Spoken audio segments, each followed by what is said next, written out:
bless the USA. America. Oof. I'm a big fan. The free speech, the lack of car bombs, the running water, I gotta say, it's pretty sweet. There's so much to go around in this country, but for some reason, we just don't see it. I just came across an article that states America has dropped 8 spots and is now the 23rd happiest country, according to the Happiest Countries in the World survey. Now, there's 143 countries that were included in this, so it's not like we're close to being the least unhappy nation, but we are Americans, and we'll find any reason we can to feel negative.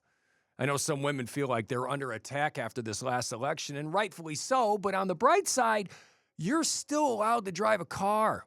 Nobody is throwing acid in your face for wanting a basic education, and if your husband smacks you, he would go to jail instead of receiving a high five from your dad.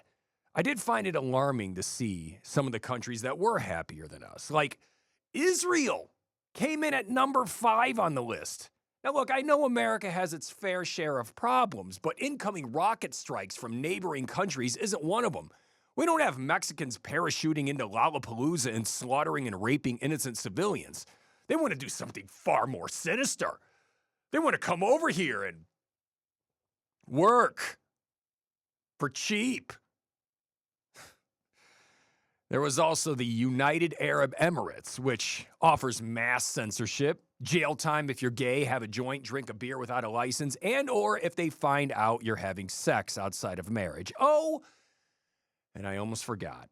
They have slaves, real slaves, that they beat and starve if they're caught not working or spending too much time pooping in a bucket.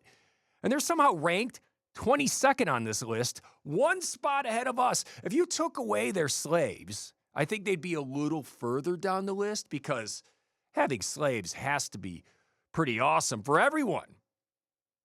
Except for the slaves. Something tells me the slaves weren't made aware of the happiness index, or else they would have expressed their displeasure with the working conditions and lack of an HR department. Guys, I know we're not perfect, but we got to get out of this funk. You have to admit that we have it pretty good here. I'm not suggesting you start up a conspiracy podcast, engage in an orgy with a flock of strangers, or drink and smoke yourself to death, but just knowing that it's on the table without legal ramifications should put a smile on your face. And if you're still depressed, just know that I think you're a good person. I mean, you don't own a single slave, and that makes you tops in my book.